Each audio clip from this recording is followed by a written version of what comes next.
Swayam Prabha. Digital India. Educated India.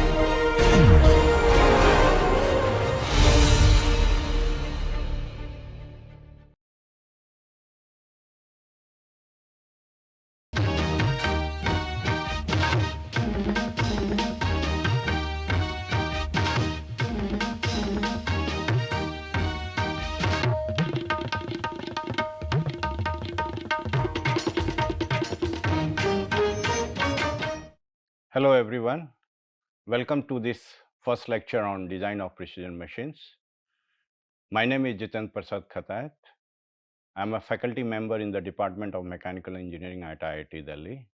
I am the course coordinator for this course. So welcome again for this course. Yes, so one may ask why this course on precision machine design? We all have done machine design courses during our undergraduate courses. And so to understand what is required for precision machine design, I think let's just go through what we have done, what we have covered during our undergraduate curriculum. Whenever we talk about machine design, usually what we are talking about loading conditions. So we try to find what kind of different kinds of loading coming on a component, on a particular component, on a structure, on the system. And then we try to find out what are the deflections, what are the associated stresses. We try to find critical places and then try to calculate different kind of stresses coming on it. We also try to find what are the working conditions, whether it's a static loading or whether it's a dynamic loading. We also look at different kind of working environment, whether the temperatures are fluctuating, whether there is a thermal loading. We also talk about corrosive environment, and depending on all that, we also talk about failure criteria depending on the materials, and then we check for failure. So this is the cycle. This is the approach usually we all do. This is what we have learned, we all have learned during our undergraduate curriculum. This is what I also learned during my engineering, doing a major in mechanical design from University of Roorkee, then now IIT Roorkee. Coming to this, what we realized that we talk about precision, what precision means, and maybe we have difficulty answering that. If we have to tell in the beginning itself what is the precision, what is the technical specifications in terms of precision, it may be difficult to answer at this moment, because we always think of the system first and then we characterize and then we come out those numbers. So when precision comes into the picture, mostly what we can relate to is precision components or precision manufacturing. But is it enough? That's the question we may like to answer in this course. When we talk about precision components, then we also figure out how to achieve that kind of accuracies in a component. So we are still restricted to component level. So we talk about tolerances, we talk about GD&T, geometric dimensioning and tolerancing. But how this will translate it into the precision of a system, of a machine, I think that's something we would like to answer in this course. Moving on, what we realize, if we have worked for some time in the industry, or if we have done some advanced courses in control. For instance, I did my master's in mechanical design from IIT Delhi, and there first time I came across with the mechatronics approach. And if you are working in the industry, what you realize that many times controls are used. So yes, now you talk about mechatronics approach. You have the mechanical system, but at the same time, on top of it, you have the actuators, you have the sensors, and you may want to compensate or adjust things what you have there. So luckily, when I was doing my master's at IIT Delhi, I also came across with the compliant mechanisms, which plays an important role in achieving precision. What we also realize that friction sometimes or many times is a problem if we are going at a very high precision level.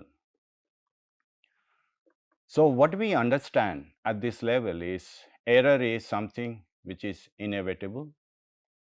We need to measure, and we may have to find a way to compensate. So using sensors, actuators, we'll try to compensate.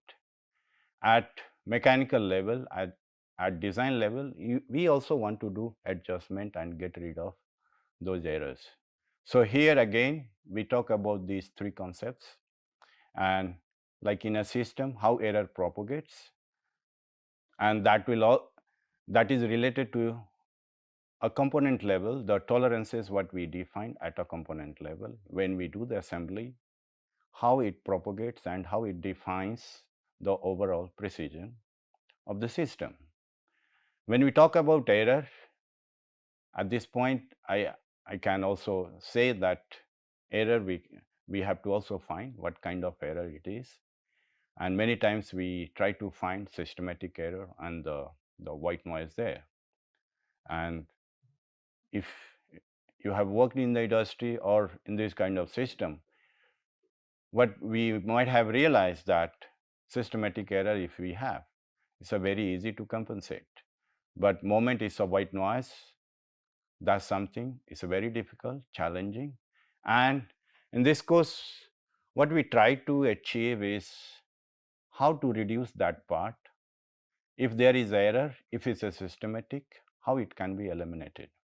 So we talk about deterministic behavior, how to achieve that uh, in the assembly.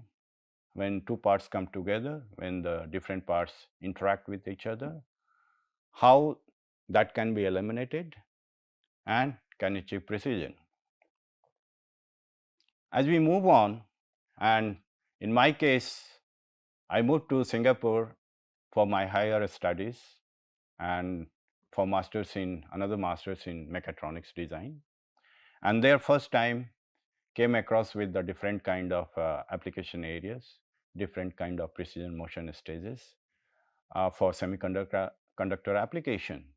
And like, what is the role of these air bearings, right? These days, in many of the CMM machines, in many high-end equipments, you see air bearings in place. Why these air bearings are used? Why we have linear motion stages using these air bearings instead of any other kind of linear guides, and how it helps to achieve better precision. So we used air bearings. Again, another concept is exact constant design, which is also termed as kinematic design, and it's based on kinematics.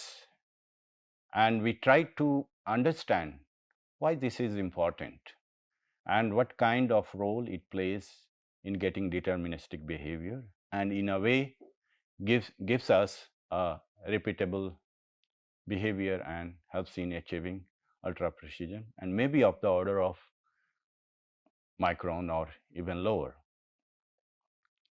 Uh, we also want to talk about compliant mechanisms.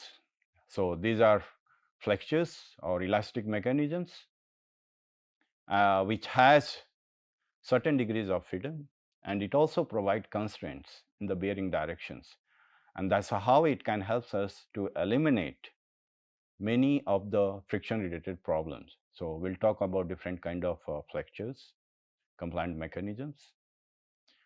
Yes, but by now understand that any precision machine is a mechatronic product, and we need linear motors, different kind of actuators and encoders. We need to measure, we need to compensate for the errors.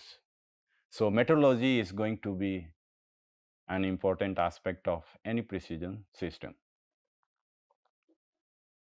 Moving on, when I moved for my higher studies to Netherlands, I came across with this very fantastic and very nice concept, which is very systematically done in Netherlands, that is design of precision machines. So we all experience, we all have gone through some of the elements, but how these elements can be put together to achieve precision motion stages or precision machine, I think that's something we learn in this course. Yes, it's originated from Philips, and they have been practicing this for last 50-60 years, I would say. ASML is one of the company, is a spin-off of Philips, but now is one of the biggest company making lithography systems for which is used for manufacturing semiconductor chips world over. So they supply lithography systems to TSMC Taiwan, to Samsung, to most of the companies who are engaged in semiconductor manufacturing of the chips. And we know that the chips are so important. It's everywhere. The presence we can feel. We are using it in our phones, in our laptops, computers, almost in any kind of product or system what we use today. So what we have to learn is how we are going to control degrees of freedom. What is the exact constraint design?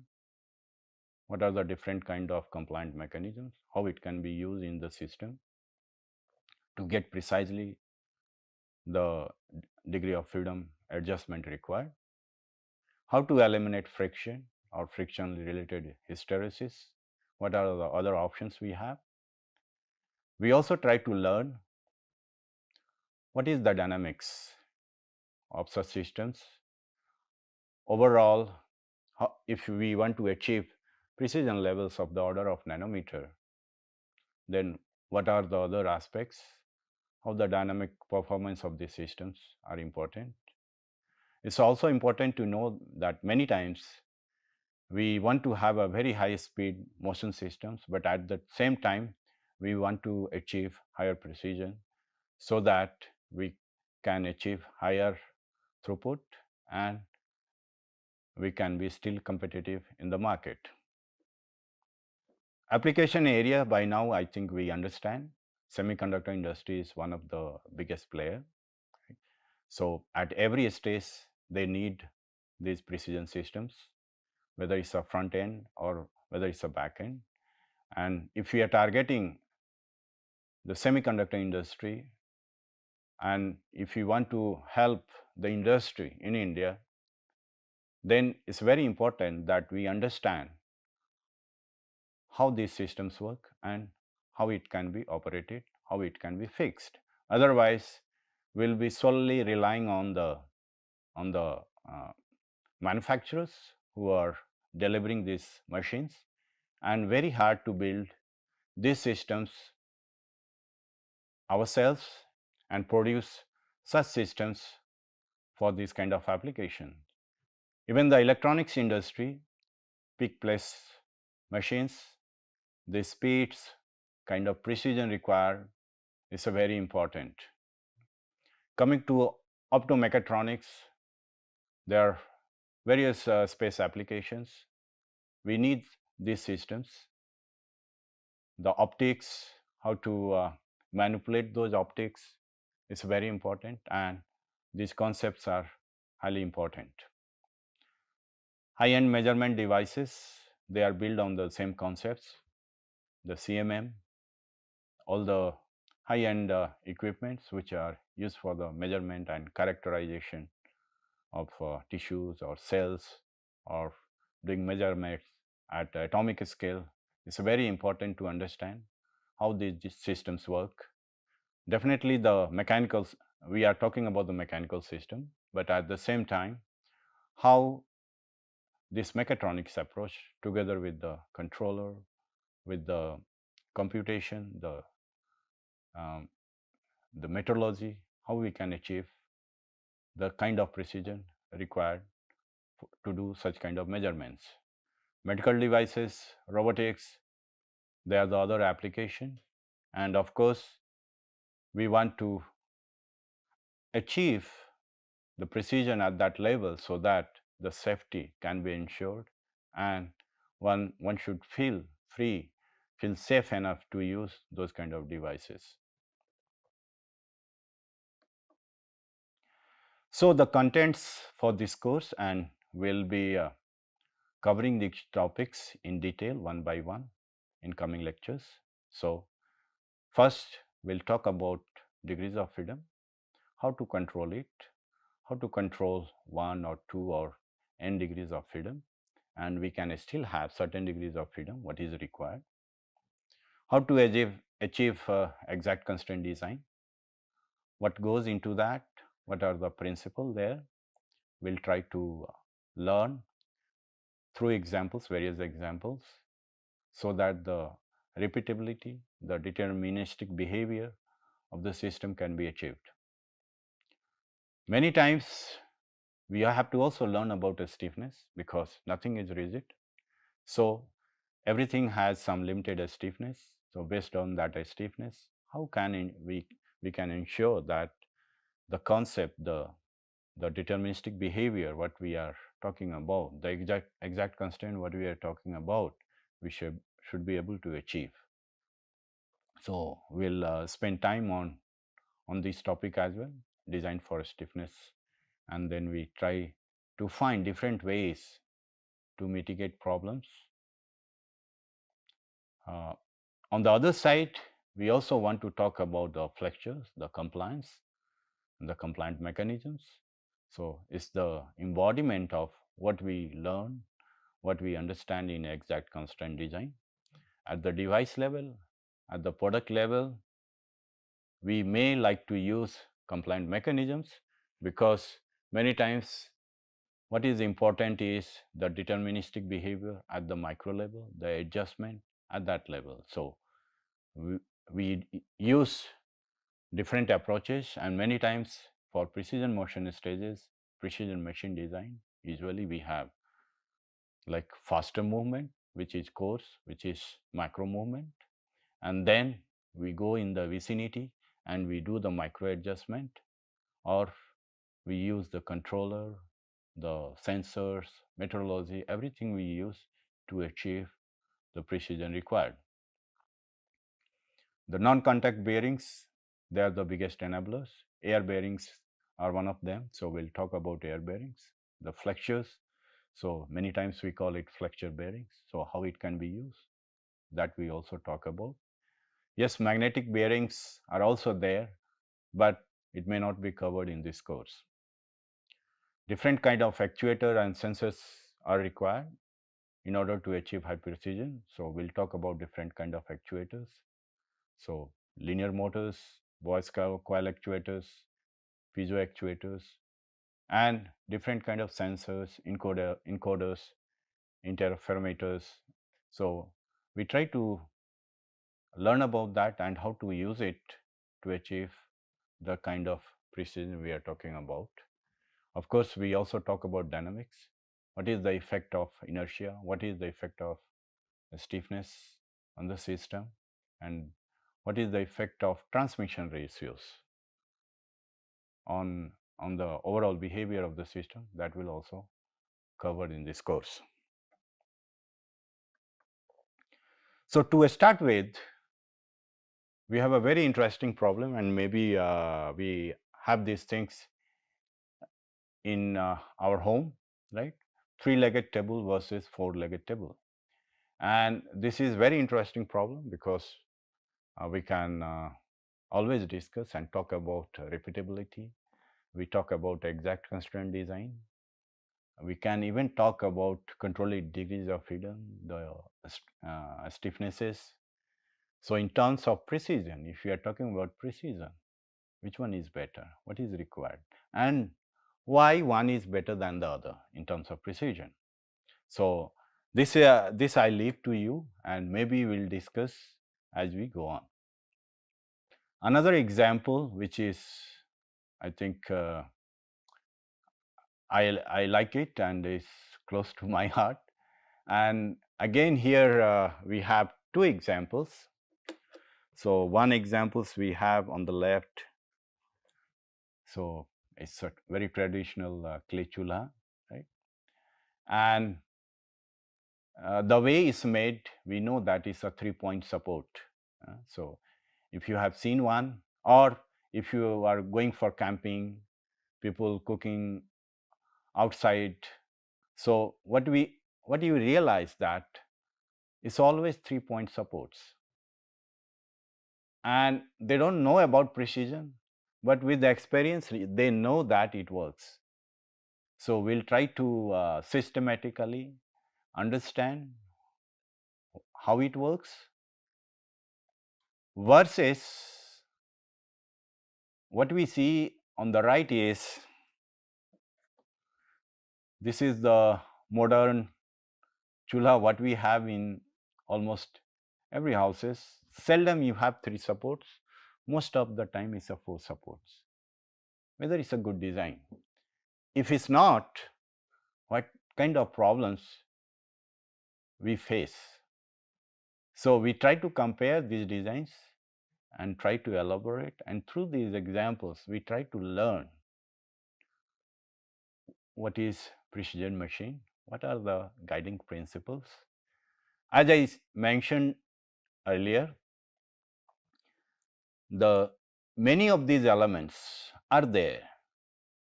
We have, through experience, we learned about it. What we try to do in this course is systematically present that thing here, so that one can start from day one. One should be able to design and tell from the beginning itself, okay, these are the specification, these are the design specification we are looking at, and we should be able to achieve it through design. We'll talk about these topics one by one, and hopefully by the end of this course we'll understand and will be confident enough to design these kind of systems for any kind of applications. So whether it's a semiconductor, whether it's a medical application, or whether it's a very high-end measuring instruments. Thank you.